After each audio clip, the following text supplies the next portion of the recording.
Bienvenidos a nuestro canal, el hogar de historias reales, relatos que inspiran y alimentan una vida positiva, así como historias que invitan a la reflexión y al profundo pensamiento. La zona baja del Amazonas aún estaba envuelta en la neblina de cada amanecer. El agua del pequeño río frente al porche de don Benicio corría suavemente, como el aliento de la madre tierra. Él y doña Rosaura habían vivido en silencio en aquel lugar desde su juventud, amparados por el agua, los árboles y las cestas de hierbas medicinales que ella solía recoger en las laderas húmedas. Decían que aquellos años de sus vidas transcurrían ligeros, como el sonido del mortero machacando hojas medicinales junto al fuego. Sin prisas, sin tempestades, como si incluso el tiempo, por consideración, caminara más despacio, pero un día, el río cambió. Al principio fue un murmullo en el agua, como el suspiro de un espíritu gigantesco que despierta de un sueño milenario. Luego, en la superficie comenzaron a formarse remolinos suaves que arrastraban hojas secas y desechos flotando desde el borde del bosque. Los patos de la pareja desaparecieron del prado junto al río. El perro viejo ladraba ronco hacia el agua, con los ojos enrojecidos de inquietud. Los aldeanos murmuraban: la serpiente ancestral de 1000 años ha despertado. El rumor se propagó más rápido que el viento del Amazonas. Doña Rosaura, al escucharlo, solo esbozó una sonrisa triste.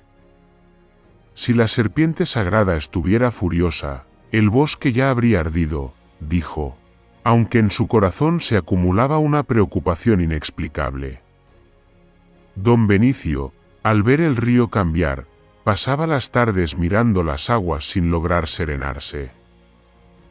Hasta que, en una madrugada, cuando el vapor aún se alzaba espeso como un velo de humo, don Benicio oyó un estruendo en el embarcadero. Un chapoteo profundo, seguido por una ola que golpeó los pilotes de madera. Corrió hacia el muelle y quedó petrificado. Ante él apareció una serpiente gigantesca, tan larga como un tronco centenario, con escamas de tonos verde esmeralda y amarillo que atrapaban los primeros hilos de luz del día naciente. Pero, a diferencia de las historias aterradoras que contaban los aldeanos, no rugía ni mostraba colmillos. La criatura se deslizó apenas sobre la orilla para respirar, cada inhalación débil, casi moribunda.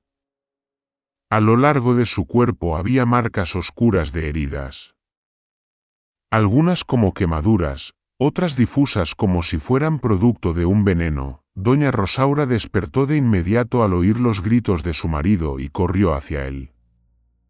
Su mirada se suavizó. Benicio, «Estás sufriendo mucho», susurró, con la mano temblorosa sobre el pecho, y justo en ese instante, el viento del bosque cambió. Un aleteo poderoso agitó la superficie del río. Un águila blanca gigantesca, con una envergadura que parecía una franja del cielo, descendió ante ellos. En su lomo venía una joven de largo cabello negro que enmarcaba un rostro tostado por el sol, con ojos profundos como si hubieran contemplado el alma misma del bosque. «Soy Inés», dijo con una voz suave pero resonante como hojas rozándose entre sí. «No tengan miedo.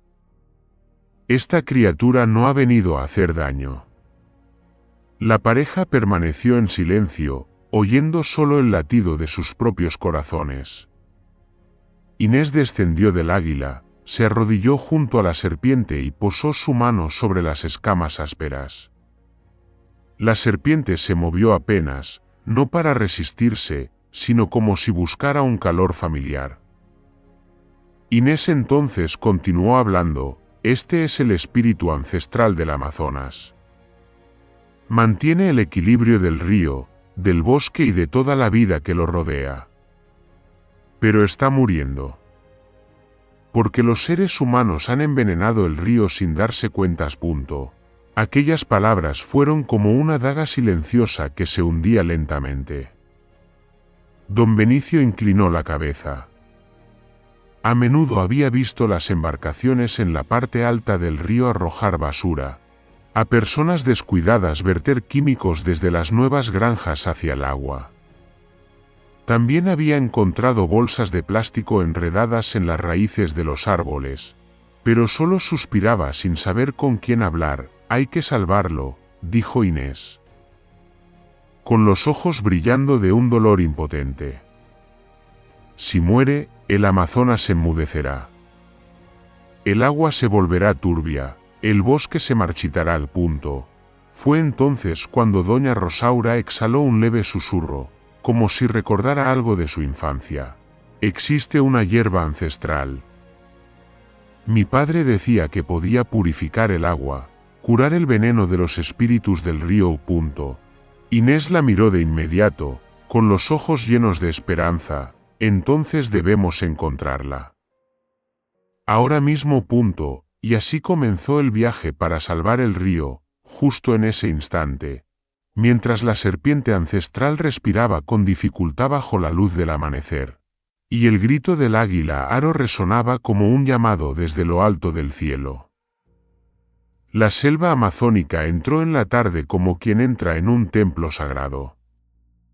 La luz filtrada entre los árboles altísimos se convertía en haces dorados que caían sobre las tres personas, avanzando hacia la zona donde crecían las hierbas del bosque antiguo. Aro planeaba en lo alto, guiándoles con su vuelo y esparciendo su canto prolongado, como si despertara los espíritus de hojas y ramas. Doña Rosaura recordó cada detalle de lo que su padre le contó cuando era niña, la hierba que solo brotaba al inicio de la temporada de lluvias, en los lugares más húmedos del bosque, al pie de los magnolios rojos cubiertos de musgo verde.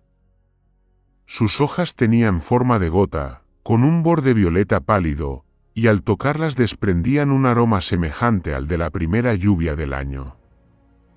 La llamaban hoja de Tamnuit, la hoja capaz de purificar toxinas del agua y del corazón de los seres unidos al espíritu del río.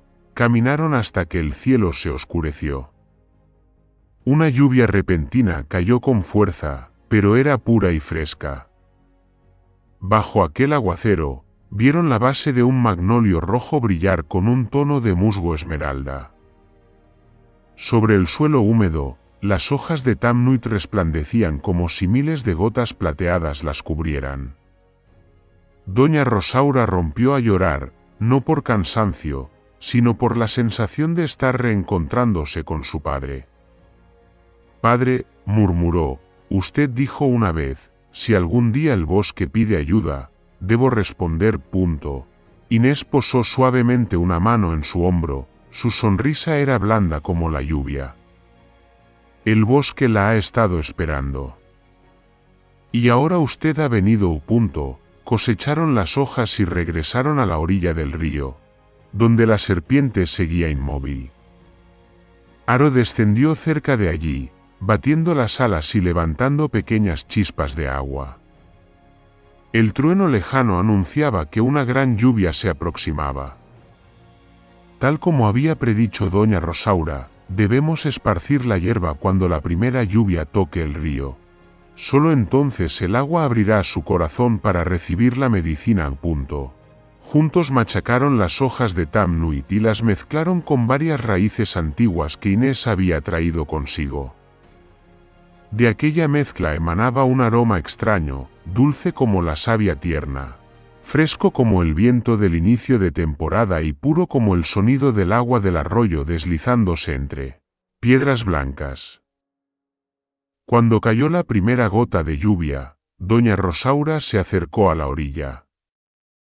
Su mano temblaba ligeramente, pero sus ojos brillaban intensamente. «Que el río abra su corazón», suplicó. «Solo deseamos traer vida». Don Benicio, el hombre que siempre hablaba poco, de pronto se quebró. Tomó la mano de ella y juntos esparcieron las hierbas sobre el agua. Inés levantó la mano hacia el cielo, llamando a Aro. El águila blanca abrió sus alas, voló en círculos sobre lo alto y su grito resonó como un llamado que despertaba todo el bosque. Las demás aves, al oír a Aro, llegaron en bandadas y se reunieron en remolinos de plumas brillantes, como una fiesta inesperada en medio de la lluvia. El agua del río comenzó a cambiar de color. De turbia pasó a un verde suave, y luego a un cristalino como el cristal más puro. Pequeños hilos de luz se desprendían de las hierbas, se disolvían y corrían hacia la serpiente gigante. Su cuerpo, antes grisáceo y apagado, fue tomando un tono verde dorado, suave como la luz del atardecer. La serpiente empezó a abrir los ojos. Unos ojos profundos, sin odio ni fiereza, solo una gratitud infinita. Levantó la cabeza con delicadeza y rozó la palma de la mano de don Benicio. Él rompió a llorar. Y como un milagro, el cuerpo de la serpiente comenzó a disolverse en el agua, convirtiéndose en hebras de luz que se propagaron por el río, extendiéndose como un fuego azul que nunca se apaga. La luz se filtró entre raíces, piedras y los pequeños peces que se escondían bajo el agua clara. El Amazonas parecía renacer desde su propio corazón. Cuando la luz se desvaneció por completo, solo quedó el río manso fluyendo. Inés se volvió hacia la pareja, sacó una pluma del ala de Aro, una pluma plateada como un rayo de luna. «Esta pluma les pertenece», dijo. «Cuando el río esté triste, se oscurecerá. Ese será el momento en que el bosque los necesite». Ellos recibieron la pluma con manos temblorosas, como si sostuvieran un juramento y no un simple recuerdo. El día en que Inés partió montada sobre Aro, el cielo estaba diáfano tras la lluvia, y las aves cantaron al unísono para despedirla. La franja del río, bajo la luz del sol, brilló como si aún guardara la imagen de la antigua serpiente sonriendo. Desde aquella temporada de lluvias, la pluma plateada brillaba cada vez que tocaba el agua, recordando a los habitantes del pueblo que la naturaleza escuchaba cada uno de sus pasos. Ya nadie arrojaba basura al río, nadie quemaba el bosque, nadie lo explotaba sin conciencia. Los niños crecían aprendiendo a inclinarse ante el río antes de tomar agua. Las historias sobre la serpiente ancestral y la muchacha del águila se convirtieron en una leyenda sagrada, un recordatorio de que, cuando los seres humanos aman y respetan la naturaleza devuelve vida y milagros. Muchas gracias por dedicar tiempo a seguir y escuchar esta historia. No olviden suscribirse al canal, dejar un comentario y compartir este vídeo con todos. Les deseo paz y felicidad.